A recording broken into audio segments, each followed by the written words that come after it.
Hi everyone, कैसे हो आप सभी लोग। आई होप आप लोग अच्छे होंगे। मैं हूं राहुल जायसवाल एंड स्वागत करता हूं आप सभी का एक बार फिर हमारे यूट्यूब चैनल JR ट्यूटोरियल्स में। फ्रेंड्स, आज अगेन आपके सामने एक मोस्ट इंपॉर्टेंट LMR सीरीज का वीडियो लेकर आ चुका हूं दोस्तों, जिसमें आज हम पढ़ने वाले हमारे मैथमेटिक्स सब्जेक्ट का पार्ट 2 यानी कि ज्योमेट्री सब्जेक्ट का चैप्टर नंबर 3, जिसका नाम है सर्कल। जी हाँ दोस्तों, ये चैप्टर का आप लोगों को काफी दिनों से इंतजार होगा। ज्यादा इंतजार मैंने नहीं कराया, वैसे आपको तुरंत वीडियो में दे रहा हूं बना के LMR सीरीज का।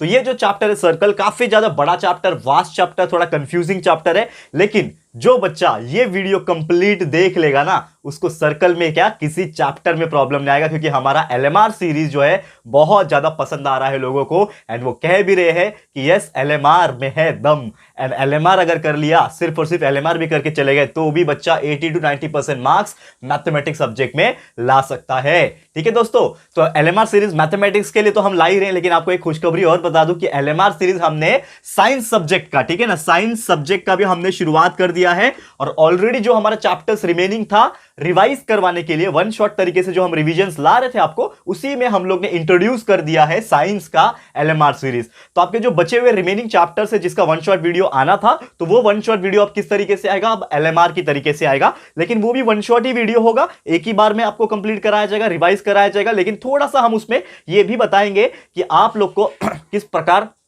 उस टॉपिक को पढ़ना भी है, किस प्रकार वो टॉपिक एग्जाम्स में आएगा, यानी कि उसमें आपको LMR की झलक दिखाई देगी। इसीलिए वो हमने इंट्रोड्यूस कर दिया LMR वीडियो में। तो प्लीज जाके साइंस का भी LMR वीडियो जाके देख लेना। मैथ्स का तो आपको कंटिन्यूअसली मिल रहा है। इंग्लिश ग्रामर रेगुलरली हम लोग डाल रहे हैं, रोज डाल रहे हैं इंग्लिश ग्रामर रिवीजन सीरीज बहुत इफेक्टिव तरीके से। बाकी चीजें, इंपॉर्टेंट क्वेश्चंस और कई सारे स्ट्रैटेजी वीडियोस हम डाल रहे हैं हमारे वीडियो सेक्शन में, जाके देख लेना, आपको पता चल जाएगा। बस अच्छी तरीके से पढ़ाई करते रहो, इतना ही बोलना चाहूंगा। चलिए अभी लेट नहीं करेंगे, शुरुआत करेंगे। लेकिन एक और चीज, अगर आपने अभी तक हमारे जो हमारा JR ट्यूटोरियल्स का टेलीग्राम ग्रुप है ना, उसको ज्वाइन नहीं किया ना, तो ज्वाइन कर लो, क्योंकि वहां पे आपके लिए इंपॉर्टेंट क्वेश्चंस, कुछ इंपॉर्टेंट डेली टास्क हम डाल रहे हैं। क्योंकि यार, अगर आपको पता होगा कि हमने अभी मैथ्स के क्वेश्चन अपलोड किए, 10th स्टैंडर्ड वालों, आप लोग के लिए बोल रहा हूं, most important maths, 3 most important maths है, वो हमने अपलोड किया है। और वो हमने आप लोग को वीडियो भी बना के दिया है उसका, और उसका ही PDF बना के अपलोड भी किया है हमारे टेलीग्राम ग्रुप में। तो अगर आपने टेलीग्राम ग्रुप ज्वाइन किया होगा तो आपको PDF मिल चुका होगा, अगर नहीं किया होगा तो पीछे रह जाओगे। तो जाके ज्वाइन कर लेना और फ्री में PDF ले लेना जाके, ठीक है। और मुझे इंस्टाग्राम पे आप फॉलो कर सकते हो, link is the given in the description box. चलिए अभी शुरुआत करेंगे, ज्यादा लेट नहीं करेंगे। तो सबसे पहली बात, यहाँ पे जो सर्कल, ये जो टॉपिक है, इसके अंदर भी सेम पैटर्न में हम लोग पढ़ाई करने वाले। सेम पैटर्न हमारा क्या होने वाला है कि जो जितने मार्क्स के क्वेश्चन आते हैं, जैसे कि क्वेश्चन नंबर 1 जो होता है, इसमें 2 टाइप होते हैं। क्वेश्चन नंबर 1A होता है, क्वेश्चन नंबर 1B होता है। एक मार्क्स के लिए MCQs होते हैं, फिर उसके बाद विदाउट ऑप्शंस वाले भी आते हैं, फिर 2 मार्क्स वाले, फिर 3 मार्क्स वाले, फिर 4 मार्क्स वाले। ऐसे ही यही पैटर्न में हम लोग ये सर्कल पढ़ाने वाले। थोड़ा सा हार्ड चैप्टर है, इसके लिए थोड़ा सा ध्यान लगा के और देख लेना, क्योंकि हमने जब रेगुलर लेक्चर्स पढ़ाया था आप लोग को, बहुत टाइम लगा था हमने कंप्लीट कराने में, लेकिन एक एक कंसेप्ट को बारीकी से एक्सप्लेन किया हुआ था दोस्तों हमने, ठीक है। तो जिसने हमारा रेगुलर लेक्चर वीडियो सर्कल का देखा होगा, उसको तो और मजा आ जाएगा पढ़ने में आज, ठीक है। तो ध्यान लगा के देखो। तो सबसे पहले जो क्वेश्चन पूछता है दोस्तों, अगर मैं बता दूं, वो पूछता है MCQs। MCQs कितने मार्क्स का पूछता है? 1 मार्क्स ईच। एक क्वेश्चन 1 मार्क्स के लिए, और ये पूछता है क्वेश्चन नंबर 1A में, ठीक है। क्वेश्चन नंबर 1A में इसको पूछा जाता है। तो चलिए शुरुआत करते हैं, ज्यादा टाइम नहीं लेंगे। तो सबसे पहला क्वेश्चन क्या लेकर आया हूं मैं, देखो ध्यान से बोर्ड के ऊपर। तो सबसे पहला क्वेश्चन ये है, 2 circle intersect each other. Total theoretical question है थोड़ा सा, लेकिन इसमें सॉल्व भी करना है। 2 सर्कल्स, देखो यहां पे 2 सर्कल्स इंटरसेक्ट ईच अदर। थोड़ा सा आपको ध्यान लगाना पड़ेगा दोस्तों। जब तक मैं क्वेश्चन लिखूं, आपका 2-3 सेकंड का टाइम जाएगा, तब तक आपको ध्यान लगा के देखना पड़ेगा, क्योंकि मैं क्वेश्चन को एक्सप्लेन भी करता हूं। डायरेक्ट क्वेश्चन डिस्प्ले नहीं कर रहा हूं, क्वेश्चन को एक्सप्लेन भी कर रहा हूं कि क्या क्वेश्चन पूछा है, इसका मतलब क्या है। तो 2 circle intersect each other such that each circle passes through the circle after other. मतलब क्या बोला है, 2 सर्कल्स इंटरसेक्ट ईच अदर कर रहे हैं, और ऐसे कर रहे हैं such that each circle passes through the center of other. Each circle passes through center of other circle। मतलब एक सर्कल जो है पास हो रहा है अदर सर्कल के सेंटर में, अदर सर्कल, ठीक है। अब यहां पे पूछा है if the distance between the centre is 12, यानी कि दोनों का जो सेंटर है, इफ द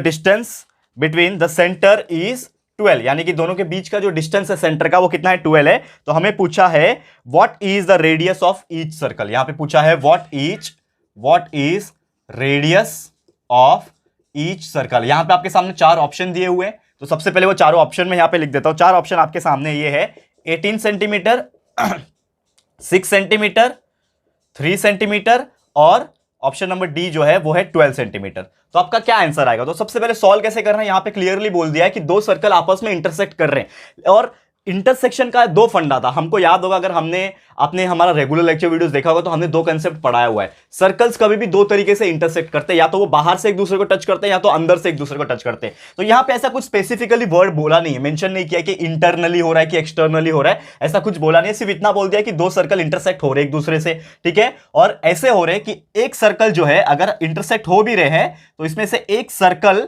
जो है, ये एक सर्कल जो है वो पास हो रहा है centre of the other circle. मतलब ये जो सर्कल होगा वो एक दूसरे सर्कल के सेंटर से पास हो रहा होगा। तो अगर मैं एक और सर्कल ड्रॉ करूं इस प्रकार से, तो ये रहा सेंटर, तो पहला वाला जो सर्कल है मेरा, ये दूसरे वाले सर्कल के सेंटर से पास हो रहा है। समझ में आ रहा है?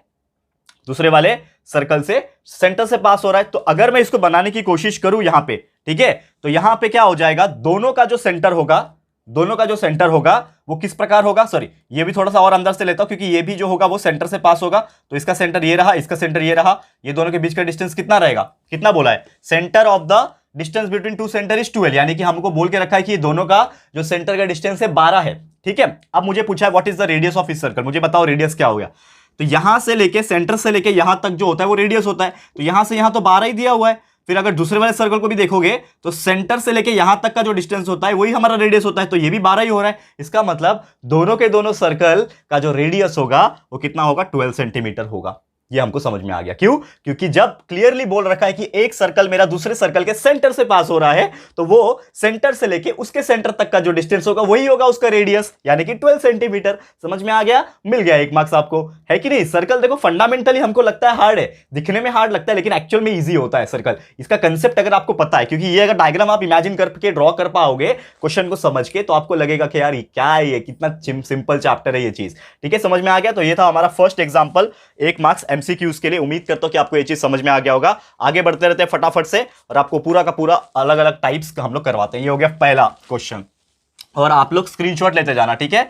जैसा कि आप जानते होंगे हम क्वेश्चंस का आंसर कराने के बाद रफ कर लेते हैं, तो आप लोग क्या कर लेना, फटाफट से स्क्रीनशॉट लेते जाना, आपको बहुत ही अच्छी तरीके से समझ में आ जाएगा, और आप लोग का अपने एग्जाम्स के पहले नोट्स भी प्रिपेयर हो जाएगा, ठीक है ना। क्योंकि लास्ट मोमेंट पे एग्जाम के 1 दिन पहले यही लेके बैठ जाना, बस उतना पढ़ के चले जाना, आराम से पास हो जाओगे, ठीक है। चलो नेक्स्ट क्वेश्चन पे आ जाते हैं। क्या बोला है, a circle touches all sides of a parallelogram. क्या बोला है question, a circle touches all sides of parallelogram, ठीक है, प्यार से ले लो ग्राम, ठीक है, पैरेललोग्राम, प्यार से ले लो ग्राम, ठीक है। तो a circle touches all the sides of parallelogram, so the parallelogram must be dashed. मतलब वो पैरेललोग्राम क्या होगा, so the parallelogram, so the parallelogram must be dash.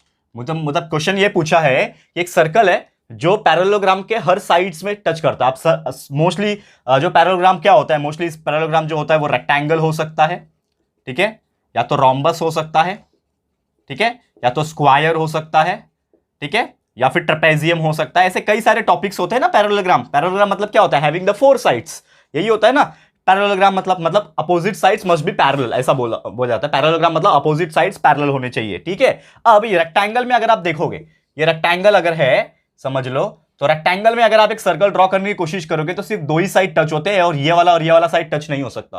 तो हमें तो क्या चाहिए, एक circle touching all sides of parallelogram. तो ऐसा क्या आएगा कि ऑल साइड्स को टच कर पाए। तो हमारा जो रोम्बस होता है, देखो आप इस प्रकार से काइट जैसा शेप होता है ना रोम्बस का, तो यहां से अगर आप ड्रॉ करने की कोशिश करोगे, ठीक है, तो ये क्या होता है, हर एक साइड को टच करता है, ठीक है ना। मैं थोड़ा सा रफ बना रहा हूं, लेकिन आप देखोगे ध्यान से तो ये चारों साइड को टच करता है। तो इसका मतलब हमारा करेक्ट आंसर क्या हो जाएगा, रोम्बस, क्योंकि रोम्बस एक ऐसा पैरेललोग्राम है जिसमें चारों साइड जो है वो टच होता है। क्लियर है, समझ में आ गया। चलो ये हो गया हमारा आंसर, बहुत इजी था, बहुत इजी था, 1 मार्क्स यहां से आपको मिल जाएगा। तो कौन सा ऐसा पैरेललोग्राम है जिसमें ऑल साइड सर्कल ड्रॉ किया तो टच होता है, वो होता है रोम्बस, ठीक है, समझ में आ गया। चलो नेक्स्ट क्वेश्चन पे जाते हैं। बहुत इजी है, और थोड़ा फास्ट भी जाएंगे दोस्तों, क्योंकि आप लोग को बहुत सारे क्वेश्चंस कराने हैं इस चैप्टर में से, काफी बड़ा चैप्टर है तो बहुत सारे, ठीक है ना। अभी तो 1 मार्क्स एमसीक्यूज चल रहे हैं, फिर विदाउट ऑप्शंस वाले चलेंगे, फिर 2 मार्क्स वाले चलेंगे, फिर वापस से 2 मार्क्स, फिर 3 मार्क्स, इस प्रकार से हमें पढ़ना है, ठीक है। चलो, one more question is there, और ये चैप्टर में बहुत सारे डायग्राम्स वाले क्वेश्चन आएंगे, तो इसको डायग्राम को भी ड्रॉ करने का हैबिट डाल देना है। क्वेश्चन पूछा है, angle ACB inscribed in arc ACB. देखो यहां पे angle ACB is inscribed in arc ACB, ठीक है ना। देखो आर्क वाला क्वेश्चन है, आर्क वाला क्वेश्चन बहुत पूछता है इस चैप्टर में से। ACB of circle with centre O, ठीक है,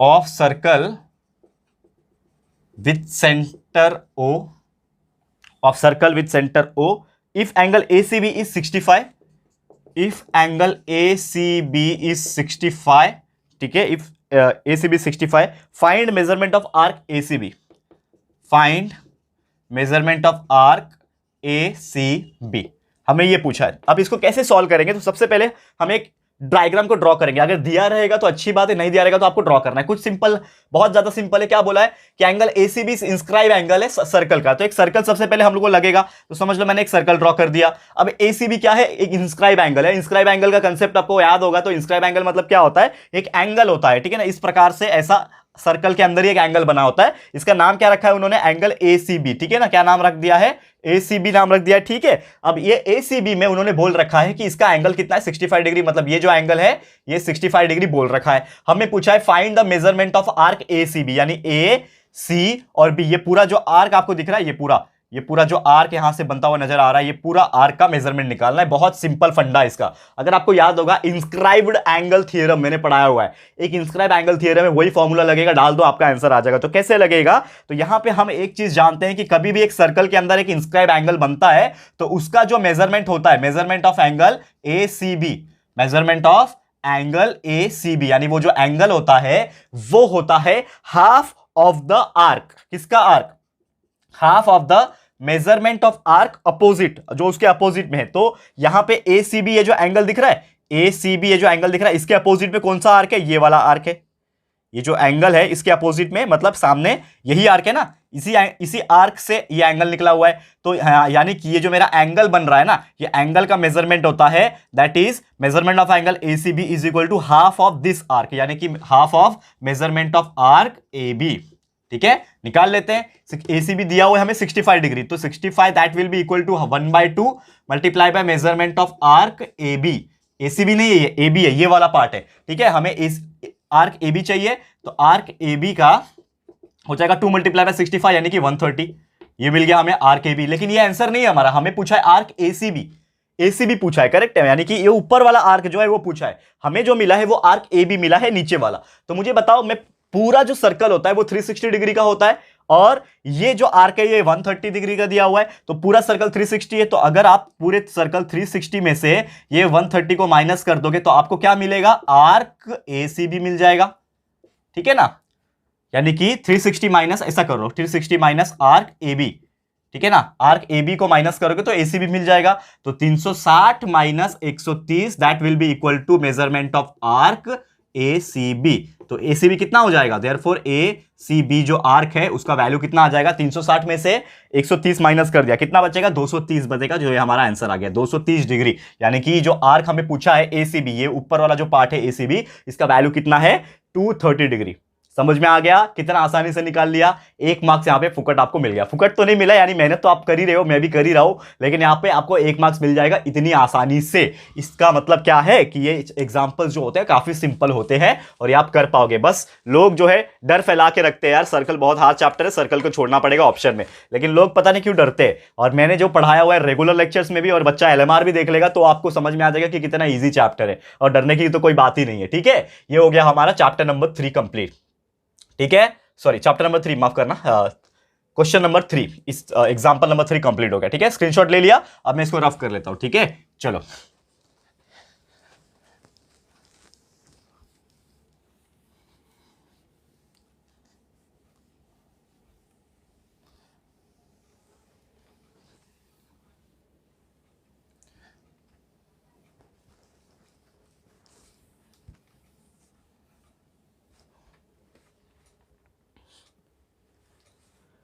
चलो नेक्स्ट क्वेश्चन, फोर्थ क्वेश्चन पे आते हैं, ठीक है। फोर्थ क्वेश्चन हमें क्या दिया हुआ है, इन ए साइक्लिक क्वाड्रिलेटर। आप देखो साइक्लिक क्वाड्रिलेटर का क्वेश्चन आ गया, ये फेवरेट क्वेश्चन होता है एग्जामिनर का।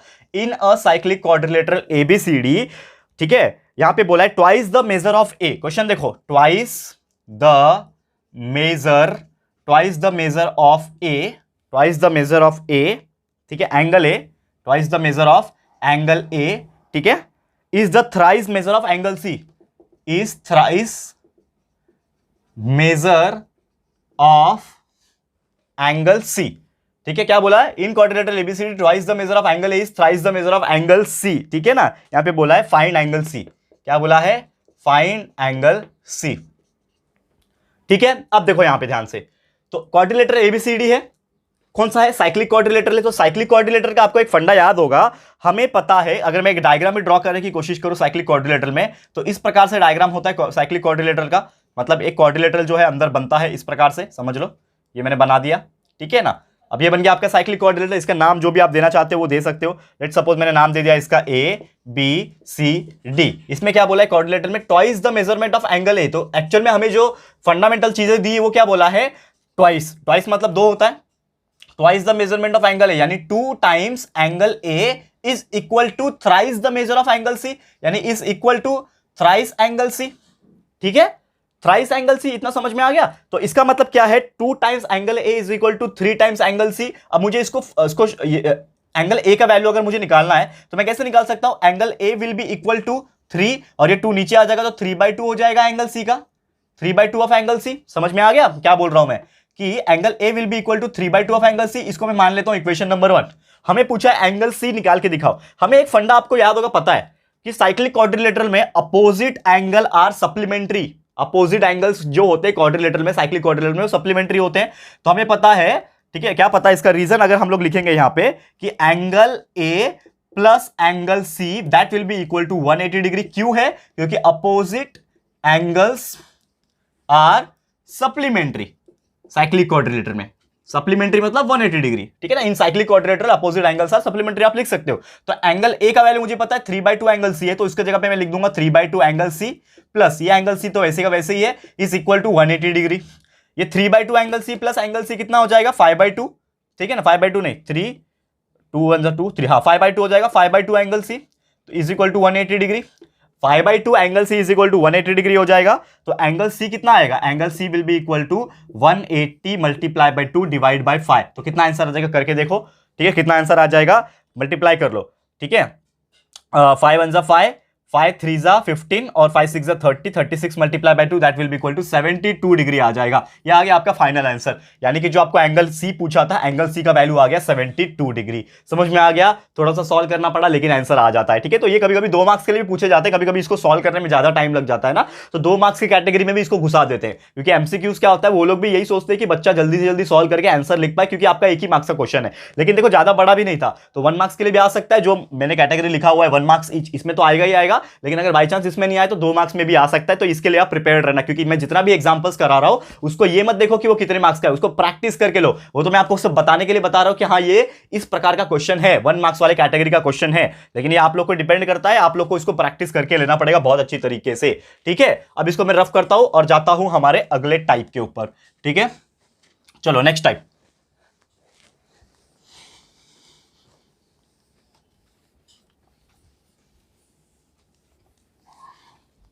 नेक्स्ट कौन सा एग्जांपल है, यहां पे अगर ध्यान देंगे हम लोग तो एक बहुत बेहतरीन एग्जांपल है, जो कि मुझे लगता है पूछता भी है। 5वां यहां पे मैं लेकर आ गया हूं आपके लिए कि क्या बोला है, इन क्वाड्रिलेटरल PQRS। PQRS क्या है, क्वाड्रिलेटरल दिया हुआ है, ठीक है, और इसमें RSP का वैल्यू है if angle RSP is equal to, if angle RSP is equal to 80 degree, ठीक है, 80 डिग्री दिया हुआ है। Find angle RQT, find angle RQT, ये हो गया, ओके। अब यहां पे ये हो गया हमारा इस प्रकार का क्वेश्चन। ये डायग्राम है आपका, और इधर से जो आपका डायग्राम है वो यहां पे आपका एंगल जो है वो निकला हुआ है, ठीक है ना। यहां पे इस प्रकार से डायग्राम है आपका,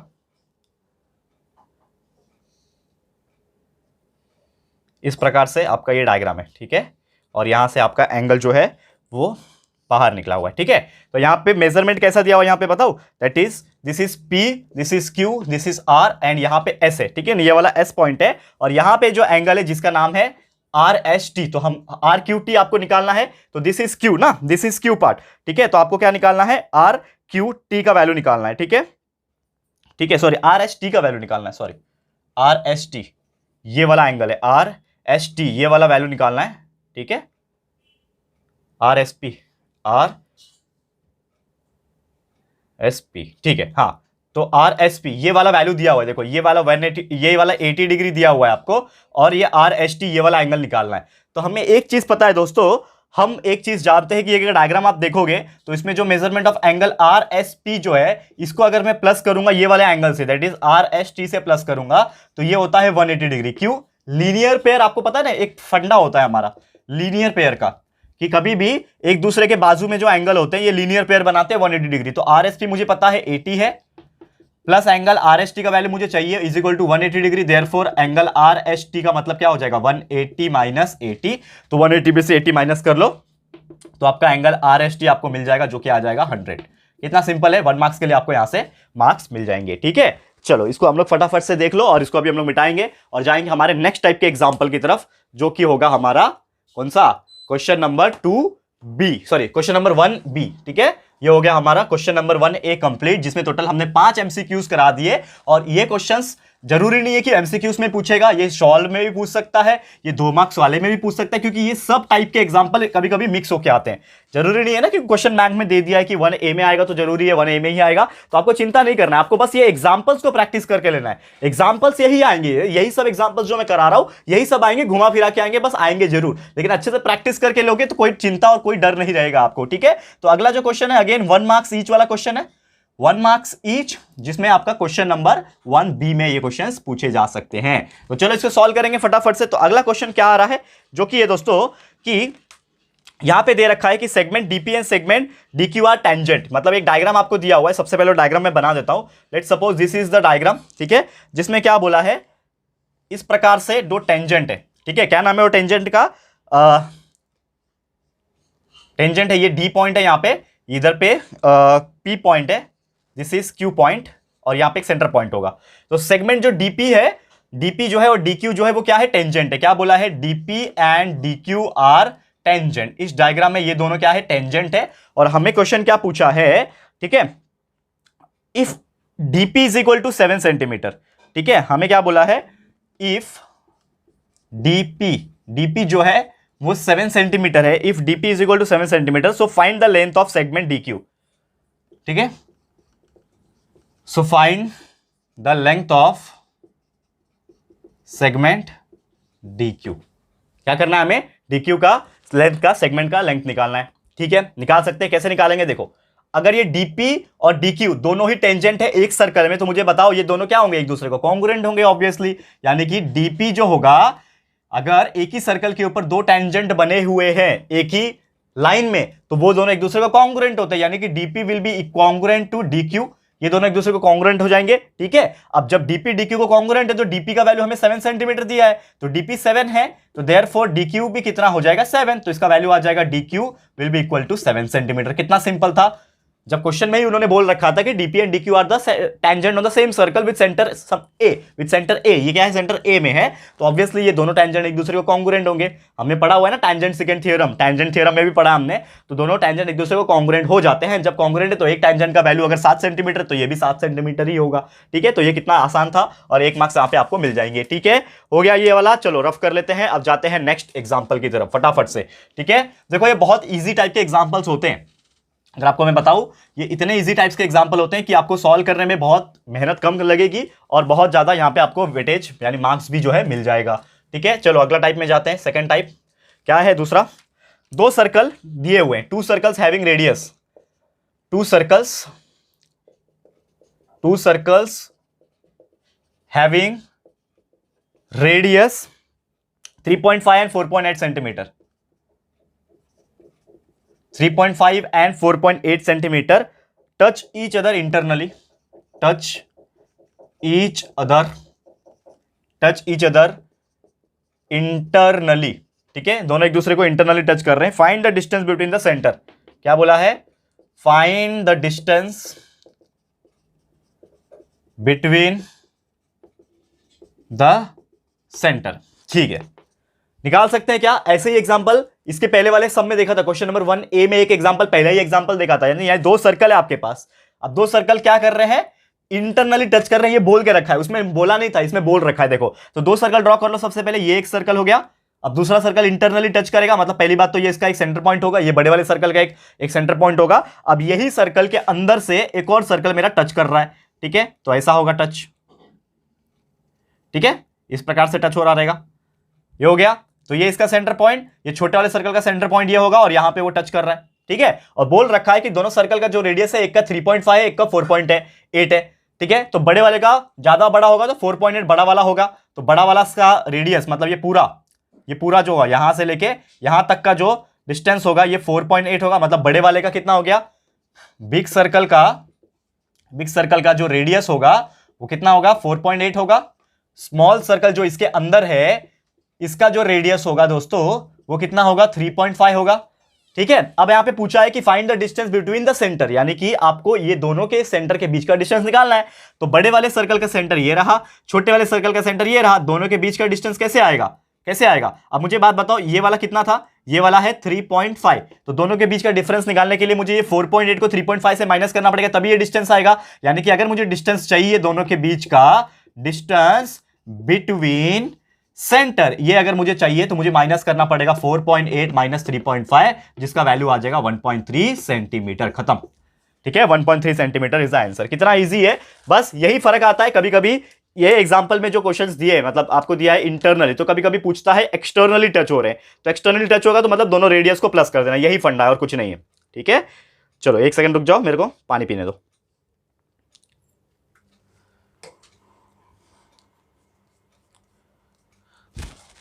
ठीक है, तो जैसे मैंने बोला कि ये एग्जांपल में क्या था, आपको सर्कल इंटरनली टच हो रहा था, तो हमेशा एक फंडा याद रख लेना। सर्कल में अगर बोला है दोनों सर्कल इंटरनली टच हो रहा है तो दोनों रेडियस को आपस में माइनस कर दो, बड़े में से छोटे माइनस कर दो, आपका आंसर आ जाएगा। अगर बोला है एक्सटर्नली, बाहर से टच हो रहा है एक्सटर्नली, तो दोनों को प्लस कर देना, आपका आंसर आ जाएगा। यही फंडा और कुछ नहीं है, ठीक है। चलो जाते हैं नेक्स्ट एग्जाम्पल की तरफ, ठीक है। ये कैटेगरी का आखिरी एग्जाम्पल, फटाफट से।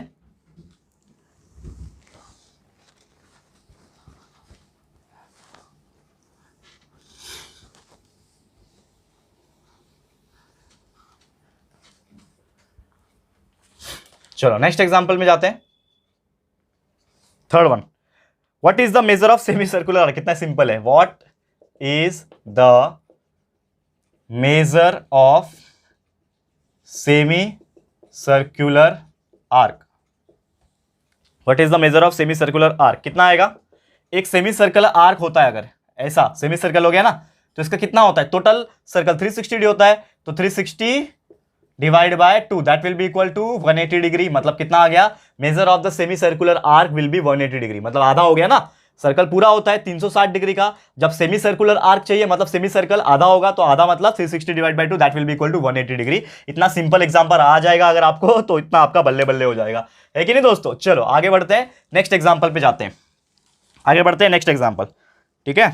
चलो ये हो गया हमारा क्वेश्चन नंबर 1 मार्क्स ईच का कैटेगरी खत्म, ठीक है। अब जाते हैं क्वेश्चन नंबर 2 वाले सम पे। क्वेश्चन नंबर 2 में क्या पूछता है वो देखेंगे। तो 2 मार्क्स वाले क्वेश्चन पे आ जाते हैं, 1 मार्क्स वाले हो गए, अब 2 मार्क्स ईच, 2 मार्क्स ईच, यानी question number 2A। Question number 2A में ये क्वेश्चंस पूछे जाते हैं। तो सबसे पहला एग्जांपल क्या है क्वेश्चन नंबर 2A में, जैसे कि एग्जांपल के तौर पे बात किया जाए, क्या बोल रहा है यहाँ पे?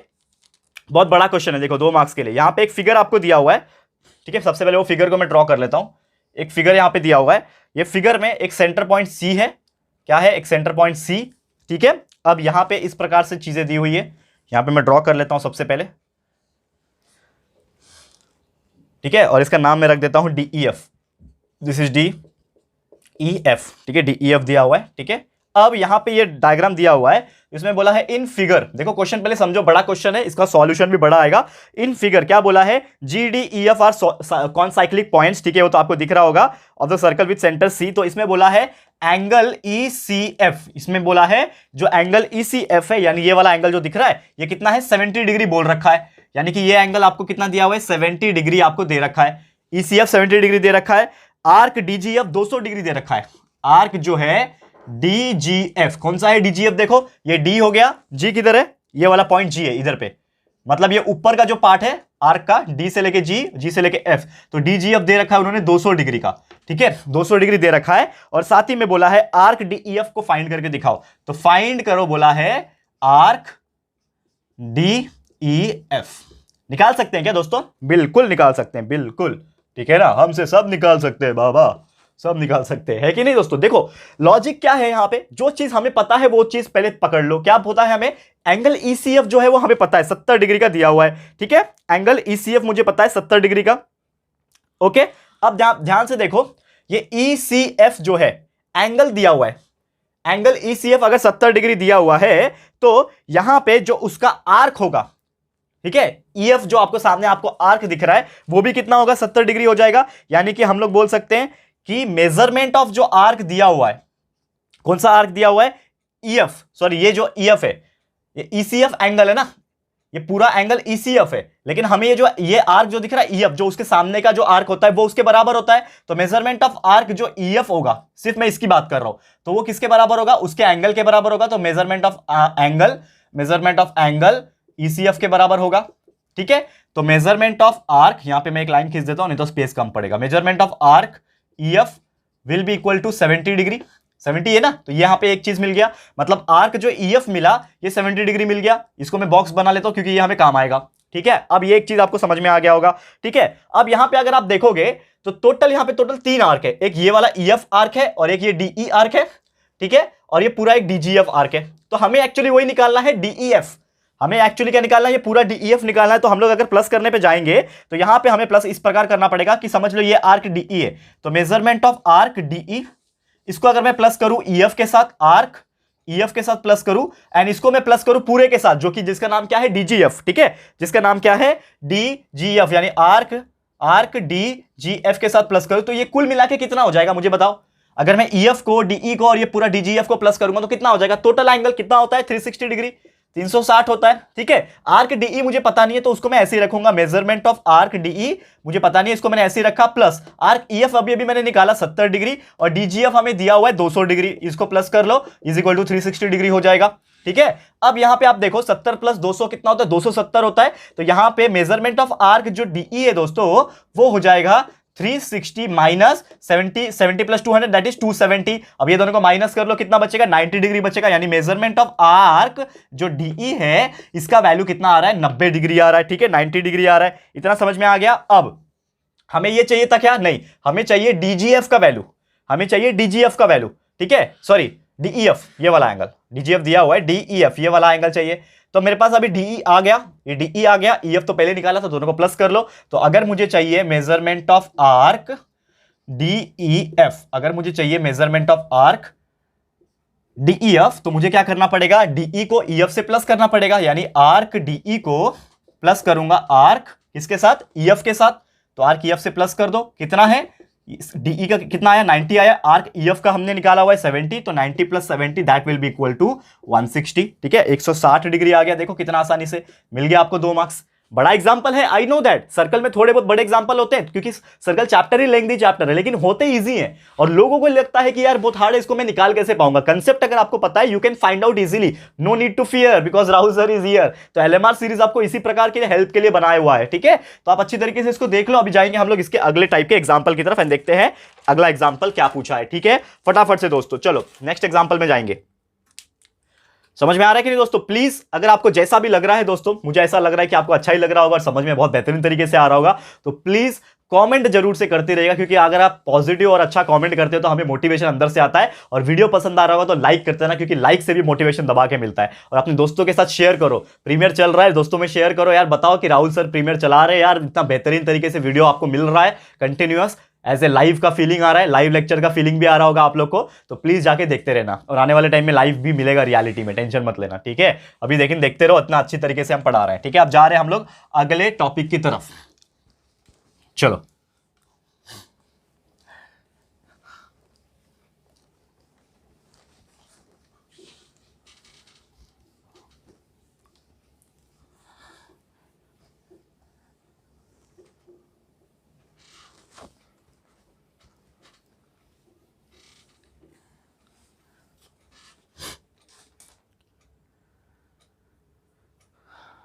Next example, example number 2। चलो देखते हैं एग्जांपल नंबर 2 में क्या बोला है।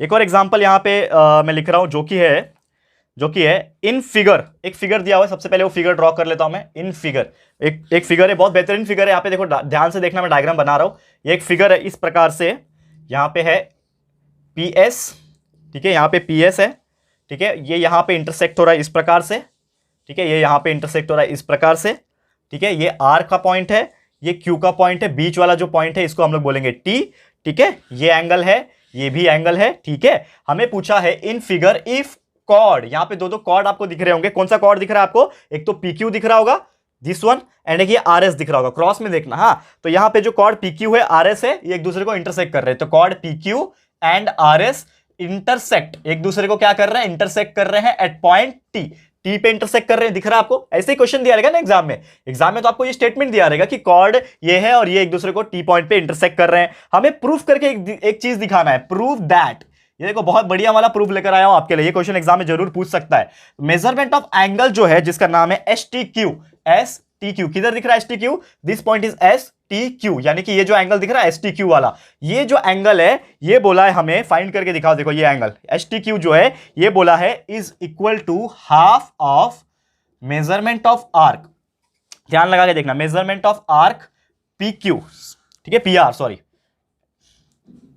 Measurement of arc PR plus measurement of arc SQ, measurement of arc SQ, ये दोनों इस प्रकार से प्रूफ करके दिखाना है कि यानी कि जो STQ जो होगा वो क्या होगा? हाफ ऑफ आर्क PR होगा। PR मतलब P से लेके R, इसका हाफ होगा, प्लस आर्क ऑफ SQ, यानी कि ये वाला आर्क और ये वाला आर्क का दोनों का अगर हम लोग हाफ ऑफ प्लस करेंगे तो STQ आएगा। इसको हम लोग सॉल्व करके दिखाएंगे। कैसे सॉल्व करना है? प्रूफ में ध्यान लगा के देखो, प्रूफ कराने जा रहा हूं। प्रूफ ऐसा लिखो आप, प्रूफ दिखने में अच्छा दिखता है, प्रूफ करके दिखा रहे हैं हम लोग, ठीक है, साइंटिस्ट है, हम लोग को प्रूफ करके दिखाना है ठीक है। चलो, तो यहां पे एक चीज हमें पता है कि एंगल STQ जो है, यहां पे एंगल STQ अगर आप देखोगे ध्यान से, ये जो एंगल S, ये T, ये जो Q आपको दिख रहा है दोस्तों, इसमें अगर हम लोग कंसीडर करने की कोशिश करते हैं, देखो यहां पे क्या बोल रहा हूं मैं, कहां लिखूं? यहां पे लिखता हूं मेजरमेंट ऑफ एंगल STQ। ये जो मेजरमेंट ऑफ एंगल STQ है, that will be equal to measurement of angle SPQ। देखो यहां पे S, ये P और Q, यानी ये वाला एंगल, देखो measurement of angle SPQ plus measurement of angle PSR। क्यों आया? देखो रीजन, ये STQ ये रहा, ये वाला STQ है, ये वाला एंगल।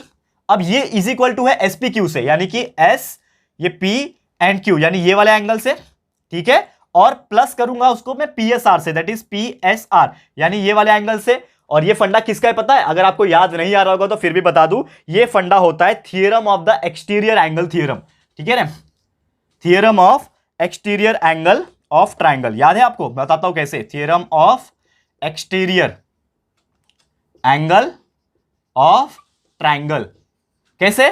ये जो एंगल दिख रहा है STQ, ये एक बाहर का एंगल है, ये एक्सटीरियर एंगल हो गया। और एक्सटीरियर एंगल का निकालने का जो फंडा होता है वो होता है sum of the remote interior angle. ये तो याद होगा, आपने 9th में भी पढ़ा होगा ये चीज, और 10th में मैंने सर्कल चैप्टर में ही पढ़ाया हुआ है कि अगर मुझे कोई भी एक्सटीरियर एंगल निकालना है तो एक्सटीरियर एंगल निकालने के लिए जो उसके अंदर, ट्राइंगल के अंदर रिमोट होते हैं, रिमोट मतलब उसके अपोजिट को छोड़ के, तो इसको अपोजिट को छोड़ के ये बच गया P वाला और ये S वाला, तो ये दोनों को प्लस कर दो तो आपका ये एंगल बन जाएगा। तो angle M, measurement of angle STQ, that will be equal to SPQ plus PSR, ये एंगल हो गया, ठीक है, समझ में आ गया?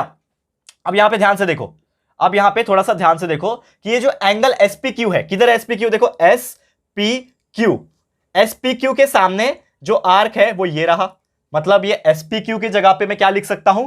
इंस्क्राइब एंगल थ्योरम द्वारा half of measurement of arc SQ, क्योंकि अगर मुझे एंगल P का देखना है तो P के सामने ये वाला है, इसका मतलब that will be half of the arc SQ, ठीक है, half of arc SQ plus से बीच में प्लस आ गया।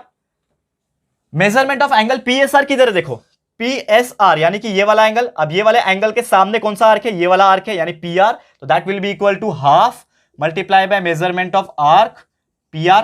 समझ में आ रहा है? उसका रीजन क्या है?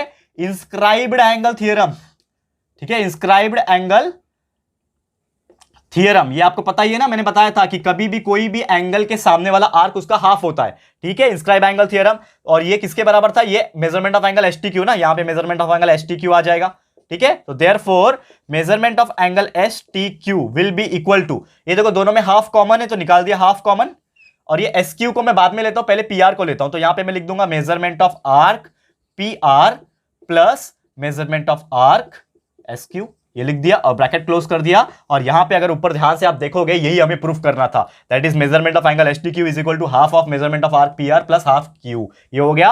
और लास्ट में मेरा एक फेवरेट डायलॉग मैं हमेशा लिखता हूं जब भी कोई प्रूफ वाला क्वेश्चन आता है, जो कि होता है हेंस्ड प्रूव्ड, ये आपको लिख के दिखाना है। देख लो एक बार कितना बेहतरीन तरीके से हमने इसको सॉल्व कराया, और आपको 2 मार्क्स यहां पे मिल जाएंगे, है कि नहीं दोस्तों।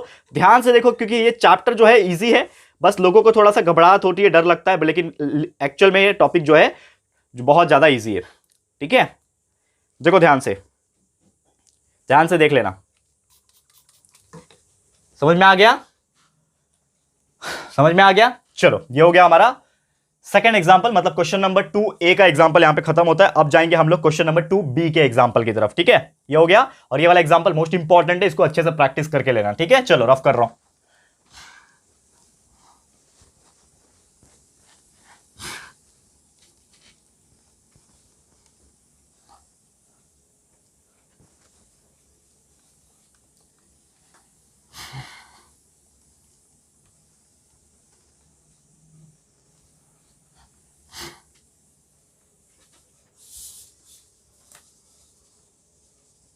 ये हो गया। अब जाते हैं अगले एग्जांपल, जो कि होगा क्वेश्चन नंबर 2B, मतलब 2 मार्क्स वाले क्वेश्चन ही करा रहा हूं अभी, 2 मार्क्स वाले 2 क्वेश्चन कराए, जो क्वेश्चन नंबर A में जैसे क्वेश्चन में पूछ सकता है, अब 2 marks each question number 2B का एक क्वेश्चन कराऊंगा, जो आपको इस क्वेश्चन में पूछा जा सकता है। तो एक क्वेश्चन, एक फिगर दिया हुआ है, सबसे पहले वो फिगर को मैं ड्रॉ कर लेता हूं इन फिगर। देखो ये पूरे चैप्टर में फिगर ही फिगर है, इसके लिए मुझे टाइम लग रहा है, लेकिन डोंट वरी, टेंशन बिल्कुल लेने की जरूरत नहीं, आप लोग को प्रैक्टिस बहुत अच्छी तरीके से मैं करवा रहा हूं। एक सर्कल है, एक सर्कल के इसमें से क्या हो रहा है, 2 टेंजेंट निकले हुए इस प्रकार से, ठीक है, ये टेंजेंट निकला हुआ है, ठीक है, ये एंगल C है, ये टेंजेंट जो है इस प्रकार से होंगे टच, यहां पे टच, तो ऑब्वियसली क्या बनाएंगे, 90 डिग्री बनाएंगे, ठीक है, ये 90 डिग्री बनता है ना यहाँ पे, whenever the tangent and radius एक दूसरे को टच करते हैं तो वो क्या बनाते हैं, परपेंडिकुलर बनाते हैं, इसके लिए 90 डिग्री होगा, ठीक है। ये आपका ये जो पॉइंट है ये D पॉइंट है, और इसका नाम मैं रख देता हूं A, इसका नाम मैं रख देता हूं B, और ये C, ठीक है। और ये एंगल दिया हुआ है 52 डिग्री का, 52 डिग्री का दिया हुआ है। तो हमें यही बोला है कि एक सर्कल है जिसमें सर्कल विद सेंटर D है, इसमें बोला है touches the sides of angle ACB at A and B, दिख भी रहा है।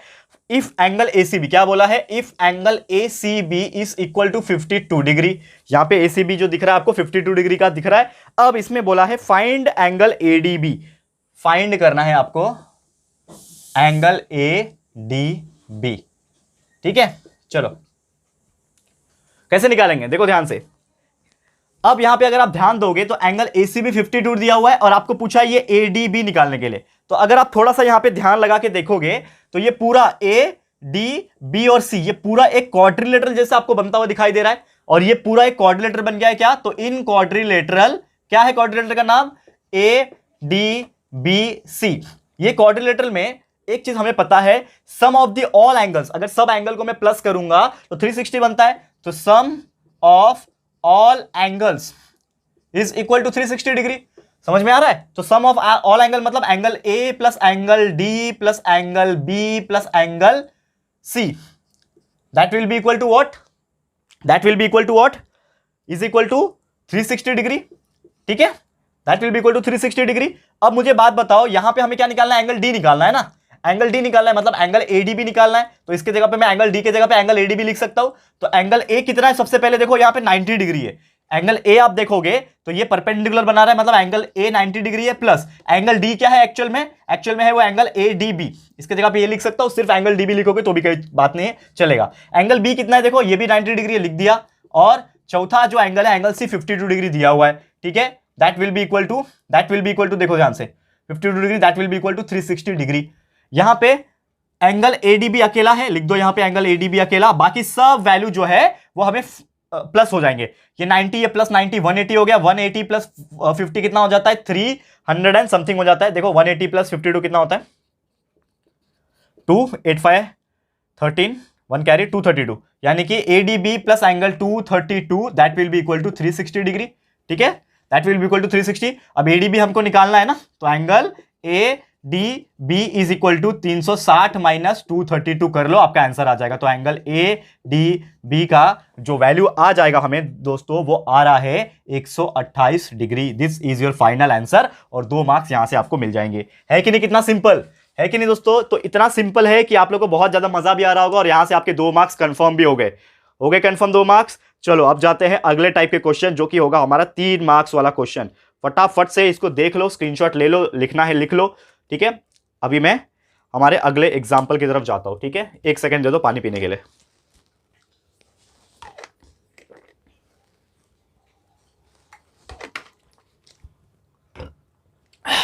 ओके, चलो इसको रफ कर लेते हैं अभी फटाफट से। क्वेश्चन नंबर 2B कंप्लीट हो गया, मतलब क्वेश्चन नंबर 3 पे जाएंगे। अभी क्वेश्चन नंबर 3 कितने मार्क्स का आता है? 3 मार्क्स का लिए आता है। तो अभी हम लोग वैसे ही एग्जांपल्स आपको कराएंगे। 3 मार्क्स वाले एग्जांपल भी देखा जाए तो बड़े भी आते हैं, छोटे भी आते हैं, मिक्स कैटेगरी के आते हैं। तो आप टेंशन मत लेना, खाली एग्जाम्पल्स जो मैं करा रहा हूं उसको अच्छी तरीके से दिमाग में बिठा लो, और इसको लिख के भी ले लो और प्रैक्टिस करके भी ले लो, जितना हो सके उतना। समझ में आ रहा है? चलो अभी जाते हैं अगले एग्जाम्पल की तरफ, जो कि होगा हमारा 3 मार्क्स ईच। कौन सा? 3 मार्क्स ईच, ठीक है। चलो 3 मार्क्स ईच के में कौन सा होगा? क्वेश्चन नंबर 3A में पूछता है, क्वेश्चन नंबर 3B में पूछता है, ठीक है। चलो देख लेते हैं। सबसे पहला एग्जांपल क्या है? क्वेश्चन दिया हुआ इस प्रकार से, एक क्वाड्रिलेटरल है, वो भी साइक्लिक वाला। क्या बोला है? क्वाड्रिलेटरल, जिसका नाम बोला है उन्होंने MPRN. MPRN, this is a cyclic quadrilateral, ठीक है। एमपीआरएन साइक्लिक क्वाड्रिलेटरल बोला है। इसमें एंगल आर का वैल्यू दिया हुआ है। एंगल आर का वैल्यू क्या दिया हुआ है? 5x minus 13। क्या बोला है? 5x माइनस 13, ये एक वैल्यू दिया हुआ है। दूसरा उन्होंने बोला एंगल एन का वैल्यू 4x प्लस 4।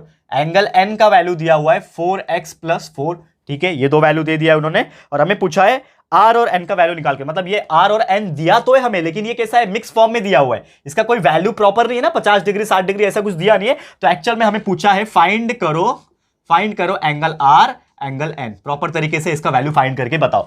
तो सबसे पहले ये साइक्लिक क्वाड्रिलेटरल, तो इसका डायग्राम बनाना जरूरी है।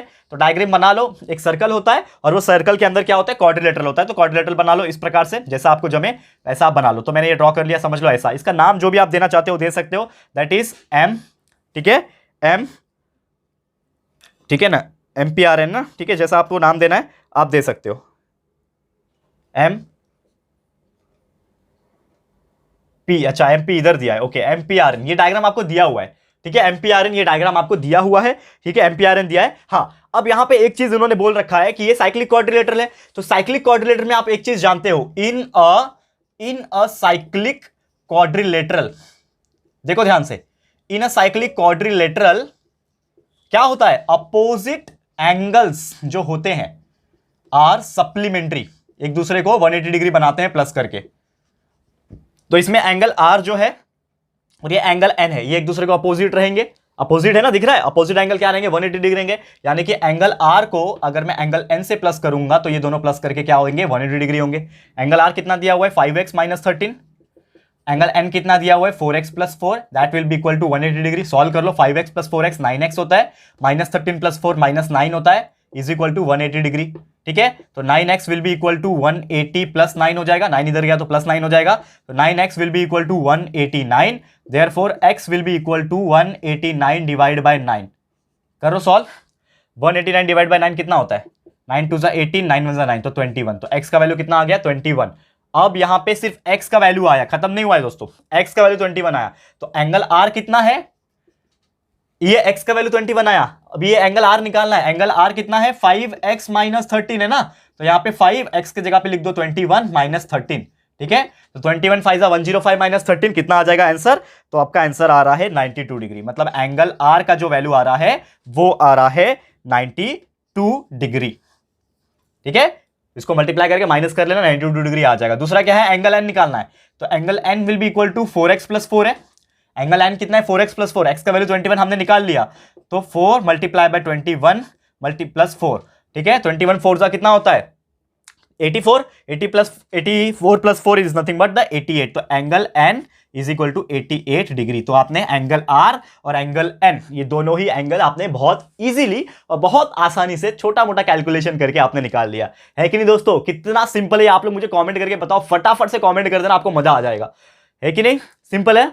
ओके, आगे बढ़ते हैं, नेक्स्ट क्वेश्चन पे जाते हैं, आगे बढ़ेंगे। ये हो गया हमारा क्वेश्चन नंबर 3B का एक एग्जांपल 3 मार्क्स के लिए। तो ऐसे ही क्वेश्चन नंबर 3A, ये 3A का था, क्वेश्चन नंबर 3B में भी ऐसे ही टाइप के एग्जांपल्स पूछे जाते हैं 3 मार्क्स के लिए। देखो कितना सिंपल है, और इससे आपको सॉल्व करने के बाद आपको 3 मार्क्स मिल जाएंगे, और कितना सुकून मिलता है ना 3 मार्क्स लेने के बाद। तो हमें ऐसा लगता है कि यस, और 3 मार्क्स, और 2 मार्क्स, और 1 मार्क्स, ऐसे करते करते करते पासिंग मार्क्स जब पास हो जाते हो ना आप लोग, मतलब 40 में से आपका जो भी 40% मार्क्स जो पासिंग होगा, समझ लो 40 में से कितना पासिंग होता है यार, 18 होता है, कितना होता है, 15 होता है, कमेंट करना कितना होता है, 16 होता है ना, 40 में से 16 पासिंग होता है, ठीक है, अगर देखा जाए तो मतलब 16-17 मार्क्स के ऊपर चले गए, हाँ मेरे को इतना मार्क्स कंफर्म मिल जाएगा। तो जो सुकून मिलता है ना, मजा आ जाता है। क्योंकि मैं भी जब आप लोग के एज का था, तो जब हम पेपर लिखते थे तो हमें बस ऐसा होता था कि सबसे पहले ना टॉप नहीं करना है, सबसे पहले पास होना है, हमारा मेन क्राइटेरिया क्या है, पास हो जाए, ठीक है ना, बाद में ऊपर से जितना भी मार्क्स लेकर आ सके, टॉप करे, जो भी करे, वो मजा आ जाता था करने में, ठीक है। तो उम्मीद करता हूं कि आपको भी ऐसी फीलिंग आ रही होगी।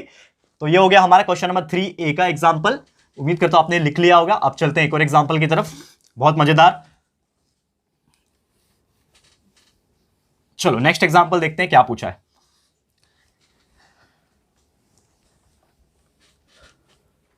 Okay, what is the next example here, question number 3B में पूछेगा। अभी क्वेश्चन नंबर 3B के लिए एक और बेहतरीन और इंपॉर्टेंट एग्जांपल मैं लेकर आया हूं, जो कि है दोस्तों, यहां पे ध्यान से देख लेना, एक फिगर यहां पे दिया हुआ है, बहुत खतरनाक वाला दिया हुआ है इन फिगर, बहुत खतरनाक डायग्राम है दोस्तों।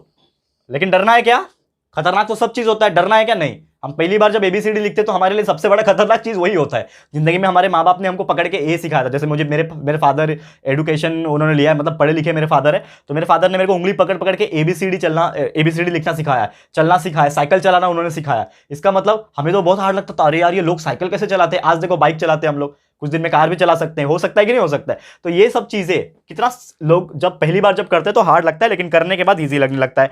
तो एक क्वेश्चन है इस प्रकार से, ये अंदर एक डायग्राम दिया हुआ है ट्राइंगल। सबसे पहले मैं इसको ड्रॉ कर लेता हूं, ध्यान से देख लेना। एक सर्कल के अंदर ट्राइंगल है जिसका नाम है LMN। ये ट्राइंगल आपको दिया हुआ है, जिसमें से ये साइड और ये साइड एक दूसरे को कॉन्ग्रुएंट है, ये दिया हुआ है, और ये एंगल 35 डिग्री का दिया हुआ है। तो क्वेश्चन क्या बोला इन फिगर, ठीक है, कॉर्ड LM दिख रहा है, ये LM और कॉर्ड LN जो है एक दूसरे को कॉन्ग्रुएंट है,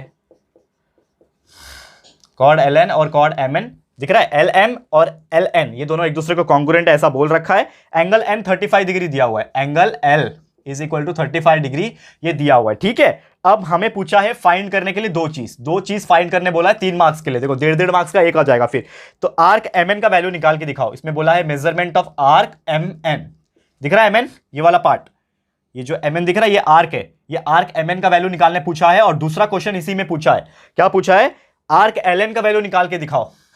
आर्क LN किधर है, आर्क LN ये वाला पार्ट, मतलब ये दोनों आर्क का वैल्यू आपको निकालना है। निकाल पाओगे क्या दोस्तों, मुझे बात बताओ, निकाल सकते हैं क्या? बिल्कुल निकाल सकते हैं, सिंपल ही होता है, बस थोड़ा सा लॉजिक लगाना पड़ता है। तो सबसे पहले यहां पे अगर आप ध्यान दोगे, एंगल L हमें पता है, तो एंगल L हमें पता है, तो उसके सामने जो आर्क होगा वो क्या हो जाएगा, 1/2 हो जाएगा, करेक्ट है। ये हमारा इंस्क्राइब एंगल थ्योरम का फंडा है। तो that is angle L will be equal to 1/2 of measurement of arc, क्या है उसके सामने, आर्क MN, ठीक है। और ये क्यों होता है, लिख दो रीजन, रीजन लिखना बहुत इंपॉर्टेंट है। इंस्क्राइब्ड एंगल थ्योरम लिख दो, ऐसा इंस्क्राइब एंगल थ्योरम की वजह से ये ऐसा होता है। तो एंगल L मुझे पता है कितना है, 35 डिग्री है, is equal to half of measurement of arc MN, ठीक है। तो आर्क MN यहां से मिल जाएगा, measurement of arc MN that will be equal to 2 × 35 यानी कि 70 डिग्री, ये मिल गया हमें। आर्क MN मिल गया, मतलब एक वैल्यू मुझे निकाल दिया। देखो कितना सिंपल था ये क्वेश्चन, 3 मार्क्स के लिए है, तो 1.5 मार्क्स यहां पे मिल गया, वो भी चुटकी बजाते ही, 1.5 मार्क्स आपको चुटकी बजाते ही मिल गया। अब अगला क्वेश्चन क्या, इसी में LN निकालना है। LN को कैसे निकालोगे, ठीक है, ये जो LN है उसको कैसे निकालोगे, तो ये थोड़ा सा चैलेंजिंग है, लेकिन बहुत सिंपल भी। अगर आप ध्यान लगा के देखोगे, आपको कंसीडर करना पड़ेगा ये पूरे ट्रायंगल को। तो पूरे ट्रायंगल को कंसीडर करो, इन ट्रायंगल LMN, ये ट्रायंगल को अगर आप देखोगे ध्यान से, इसमें बोल रखा है उन्होंने कॉर्ड LM और कॉर्ड LN क्या है, एक दूसरे को कॉन्ग्रुएंट है। तो इसका मतलब क्या हो जाएगा, एंगल M जो होगा और ये जो एंगल N होगा, ये भी एक दूसरे को कॉन्ग्रुएंट हो जाएंगे। क्यों कॉन्ग्रुएंट होंगे, कौन बताएगा रीजन, कमेंट करके रीजन बताओ कि क्यों कॉन्ग्रुएंट हो जाएंगे। जब क्वेश्चन में हमें बोला है कि ये जो कॉर्ड LM है और ये कॉर्ड LN है, ये दोनों एक दूसरे को कॉन्ग्रुएंट है, उसके वजह से ये एंगल M और ये एंगल N ये एक दूसरे को सेम क्यों हो जाएंगे, ये एक दूसरे को कॉन्ग्रुएंट क्यों हो जाएंगे, ये इसका मुझे रीजन बताओ क्यों हो जाएंगे। बिकॉज ये ट्राइंगल क्या है, आइसोसेलेस ट्राइंगल है, इसीलिए ये हो जाएगा आइसोसेलेस, ठीक है। आइसोसेलेस, स्पेलिंग गलत लिख दिया क्या, आइसोसेलेस ट्राइंगल थ्योरम।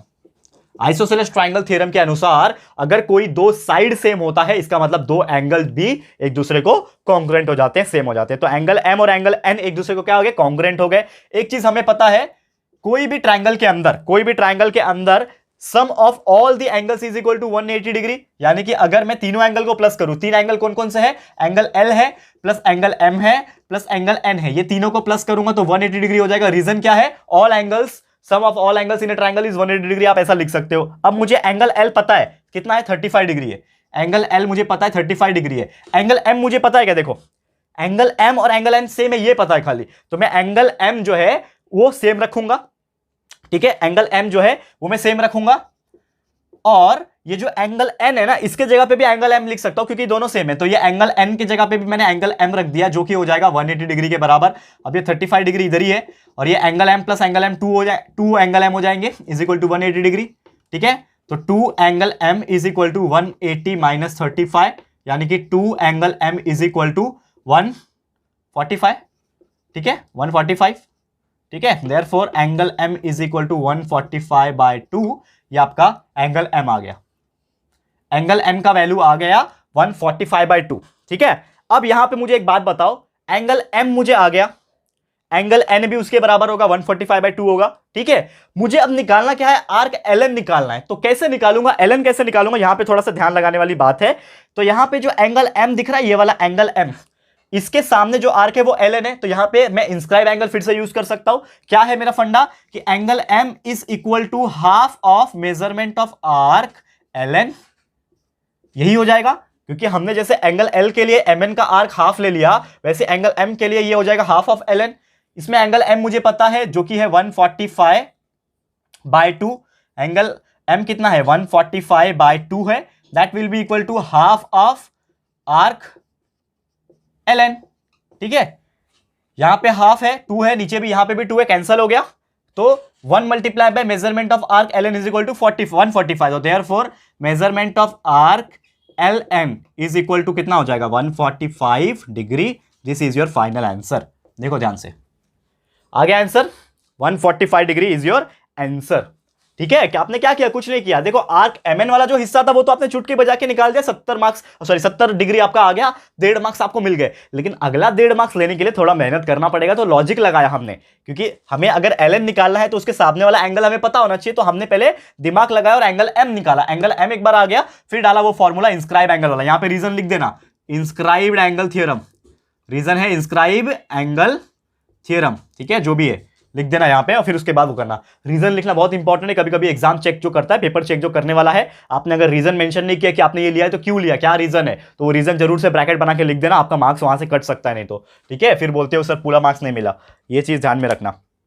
ठीक है, अभी हम लोग जाएंगे हमारे आज के आखिरी एग्जाम्पल की तरफ, लास्ट एग्जाम्पल फॉर टुडे, जो कि होगा 4 मार्क्स वाला। 3 मार्क्स वाले करा दिए, 2 मार्क्स वाले करा दिए, 1 मार्क्स वाले भी करा दिए। अब एक आखिरी क्वेश्चन कराऊंगा, 4 मार्क्स के लिए पूछा जा सकता है, लेकिन इसके पहले ये चीज नोट डाउन कर लो या फिर स्क्रीनशॉट ले लो, बाद में लिख लेना अच्छी तरीके से और प्रैक्टिस कर लेना। ठीक है, चलो मैं मिटा रहा हूं, अब आखिरी क्वेश्चन कराने जा रहा हूं 4 मार्क्स वाला। एक ही क्वेश्चन कराऊंगा 4 मार्क्स वाले में। ठीक है, क्यों एक ही करा रहा हूं, क्योंकि मुझे लगता है ये इंपॉर्टेंट है। ठीक है, तो समझदार को इशारा काफी होता है। अगर आप प्रैक्टिस कर लेते हो तो हो सकता है यही आ जाए, या फिर नहीं भी आएगा तो इसके रिलेटेड ही आएगा। तो टेंशन बिल्कुल मत लेना, प्रैक्टिस करवाना हमारा काम है। ठीक है ना, टेंशन बिल्कुल मत लेना दोस्तों। टेंशन लोगे फालतू का, आगे का चीज नहीं पढ़ पाओगे। तो टेंशन को रखो बाजू में और अपनी तरफ से अपना प्रैक्टिस करते रहो। ठीक है, चलो लास्ट एग्जांपल आज के लिए भी और इस चैप्टर के लिए भी। चलो क्या है, 4 मार्क्स ईच, 4 मार्क्स ईच, यानी कि क्वेश्चन नंबर 4 में पूछा जाने वाला सवाल। चलो एक ही एग्जाम्पल करवा रहा हूं, तो क्या एग्जाम्पल है, सबसे पहले मैं लिख दूं यहां पे, बहुत खतरनाक एग्जाम्पल है। चलो, the chords A B and C D of circle, देखो क्या बोला है, the chords A B and C D of, the chords A B and C D of circle, the chords A B and C D of the circle intersect at point M, intersect at point M. ठीक है, in the interior of same circle, in the interior of same circle, in the interior of same circle, then prove that CM multiply by BD, देखो CM chief minister multiply by BD, ठीक है, block division officer BDO चलो is equal to BM multiply by AC. ये आपको proof करना है। देखो ये क्वेश्चन मुझे लगता है बहुत ज्यादा इंपॉर्टेंट है, मैं 5 स्टार रेटिंग दे रहा हूं इस क्वेश्चन को, इस क्वेश्चन को 5 स्टार रेटिंग दे रहा हूं 4 मार्क्स के कैटेगरी वाले एग्जांपल्स में, तो इसको जरूर से कर लेना। इसके अंदर एक डायग्राम भी दिया हुआ है, वो भी बना लेता हूं। सबसे पहले डायग्राम इस प्रकार से है, this is the circle and इसके अंदर ही ये सेंटर पॉइंट है। ऑब्वियसली सेंटर पॉइंट के जस्ट ऊपर आपका इस प्रकार से ये एक दूसरे को इंटरसेक्ट कर रहे हैं, ठीक है। जो बीच वाला पॉइंट है इसका नाम है एम, ठीक है, छोटा सा बना रहा हूं, आपको दिख रहा नहीं होगा, ये एम है, ठीक है, एम, ठीक है। फिर ये ABCD बना देता हूं, this is A, this is B, this is C, this is D, ठीक है, क्लियर है, ओके। चलो प्रूफ करेंगे, इसको सॉल्व करना है, अभी इसको प्रूफ करके दिखाएंगे। हैंस प्रूफ लिखना है लास्ट में हम लोग को, ठीक है। सॉल्व करते हैं, ठीक है, हमारा सॉल्यूशन यहां से आएगा, प्रूफ से आएगा, मतलब यहां से ही आ रहा है। चलो सॉल्व करेंगे। तो सबसे पहले क्या दिमाग लगा सकते हो, आपके डायग्राम में क्या दिया हुआ है आपको, तो यहां पे आप देखोगे तो 2 ट्रायंगल बनते हुए आपको नजर आ रहे होंगे, एक ये ऊपर वाला छोटा वाला ट्रायंगल और एक यहां पे एक ट्रायंगल, 2 ट्रायंगल, इसका नाम लिख दो, ये लिखोगे यहां पे इन ट्रायंगल। एक का नाम क्या है, AMC, ठीक है, एक ट्रायंगल का नाम क्या है यहां पे, ट्रायंगल AMC, और दूसरा जो ट्रायंगल है उसका नाम क्या रखोगे आप, DMB लिख दो, BMD लिख दो, जो भी आपको लिखना है लिख सकते हो। तो उसका नाम मैं रख रहा हूं DMB। ये दोनों ट्रायंगल में आप जब कंसीडर करते हो यहां पे, तो यहां पे आपको एक नजर आएगा कि ये जो एंगल है AMC, ये वाला जो एंगल है, यानी कि एंगल AMC, और उसके नीचे आप जस्ट देखोगे तो एक और एंगल है DMB, यानी ये वाला एंगल, ठीक है। तो यानी कि एंगल DMB, तो दैट इज AMC और नीचे DMC, ये दोनों ही एक दूसरे को क्या हो जाएंगे दोस्तों, कॉन्ग्रुएंट हो जाएंगे। कौन बताएगा रीजन, वर्टिकली अपोजिट एंगल, ये एक दूसरे को वर्टिकली अपोजिट है ना, और कभी भी ये एंगल और ये एंगल एक दूसरे को वर्टिकली अपोजिट होते हैं, मतलब ये एक ऐसा एंगल बन रहा है, ये एक ऐसा एंगल बन रहा है, तो ये वाला एंगल और ये वाला एंगल एक दूसरे को कॉन्ग्रुएंट हो जाता है, बिकॉज रीजन क्या है, वर्टिकली अपोजिट एंगल। तो ये दोनों एक दूसरे को क्या हो गए, कॉन्ग्रुएंट हो गए, ठीक है। चलो आगे बढ़ते हैं, ये हो गया, समझ लो एक चीज, ये क्वेश्चन नंबर 1 मान लिया, एक चीज कॉन्ग्रुएंट हो गया। अब दूसरा यहां पे एक और चीज, अब अगर आप देखोगे यहां पे कि एंगल जो मेरा है ACD, किधर दिख रहा है आपको ACD, ACD, यानी ये वाला जो एंगल है, एंगल ACD जो है वो आपका ABD, आप देखो अगर किधर दिख रहा है ABD, यानी ये वाला एंगल ACD, ये वाला, और ABD ये वाला, ये दोनों ही एंगल आप देखोगे तो इसके जो आर्क बन रहे हैं वो सेम आर्क बन रहे हैं। इसका जो आर्क अगर आप देखोगे तो ये AD जो आर्क है इसी आर्क के अंदर है, समझ में आ रहा है। ये एंगल B वाला देखो, इसके सामने जो आर्क है ये AD आर्क है, ये C वाला एंगल देखो, इसके सामने जो आर्क है ये भी AD आर्क है, यानी दोनों के दोनों का आर्क जो होगा एंगल का वो सेम है। ये दोनों ही एंगल का जो आर्क है वो सेम है, यानी कि ये दोनों भी एक दूसरे को कॉन्ग्रुएंट हो जाएंगे। और रीजन क्या रहेगा, that is angles inscribe in the same arc, क्या हो जाएगा, angles inscribed in the same arc, ये दोनों एक दूसरे को सेम आर्क में आ रहे हैं। AD नाम का जो आर्क है वो सेम आर्क में दोनों ही एंगल बन रहे हैं। तो यहां पे आपने एक ये बता दिया, एक ये बता दिया, तो दो एंगल आपने प्रूफ करके दिखा दिए कॉन्ग्रुएंट। अब जो 2 एंगल जब एक दूसरे को कॉन्ग्रुएंट प्रूफ हो जाते हैं तो हमें पता है कि 2 ट्राइंगल जो हमने कंसीडर किया है वो दोनों ट्राइंगल एक दूसरे को सिमिलर बन जाते हैं। चैप्टर नंबर 1 सिमिलैरिटी, याद करो कंसेप्ट मैंने पढ़ाया हुआ है और LMR भी पढ़ाया हुआ है कि अगर 2 एंगल हमने कॉन्ग्रुएंट प्रूफ करके दिखा दिया, इसका मतलब triangle AMC will be similar to triangle DMB। क्यों हो जाएंगे सिमिलर, बाय एंगल टेस्ट। याद आ रहा है, चैप्टर नंबर 1 का फंडा यूज हो रहा है। देखो इसीलिए बोलता हूं हर चैप्टर एक दूसरे के थोड़ा बहुत काम आ जाते हैं, तो यहां पे सिमिलैरिटी का चैप्टर काम आ रहा है। यहां पे देखो ये दोनों एंगल हमने प्रूफ करा दिया, तो ये एंगल टेस्ट से ये प्रूफ कर दिया कि ट्राइंगल AMC और ट्राइंगल DMB एक दूसरे को सिमिलर है। और जब सिमिलर होते हैं तो उसके जो साइड्स होते हैं, corresponding sides of similar triangle, वो रेशियो में बनाते हैं। तो एक रेशियो में निकाल सकता हूं, हमें क्या चाहिए यहां पे, CM चाहिए, तो देखो CM, तो मैं CM ले सकता हूं, यस ले सकता हूं। CM इधर का लिया तो यहां पे लेना पड़ेगा मुझे BM, तो CM upon BM that will be equal to, हमें और क्या चाहिए, AC चाहिए, तो ये A और C ले लूंगा, यहां से A और C ले लूंगा, यहां पे D और B ले लूंगा, ठीक है। और ये क्यों आता है आप सब जानते हैं, corresponding sides of similar triangle, पढ़ा हुआ है सिमिलैरिटी चैप्टर नंबर 1 का कंसेप्ट। अब ये दोनों एक दूसरे को क्रॉस मल्टीप्लाई हो जाएंगे, तो CM मल्टीप्लाई बाय DB हो जाएगा। इसको DB मत रखो, BD रखो, क्योंकि हमारे में BD पूछा हुआ है ना, तो इसको BD रखो, DB लिखो, BD लिखो, एक ही बात है वैसे तो CM मल्टीप्लाई बाय BD, ये इसको क्रॉस मल्टीप्लाई हो जाएगा, तो CM मल्टीप्लाई बाय BD बीच में इक्वल है, और ये AC मल्टीप्लाई बाय BM हो जाएगा, या फिर BM मल्टीप्लाई बाय AC लिख दो, तो BM मल्टीप्लाई बाय AC।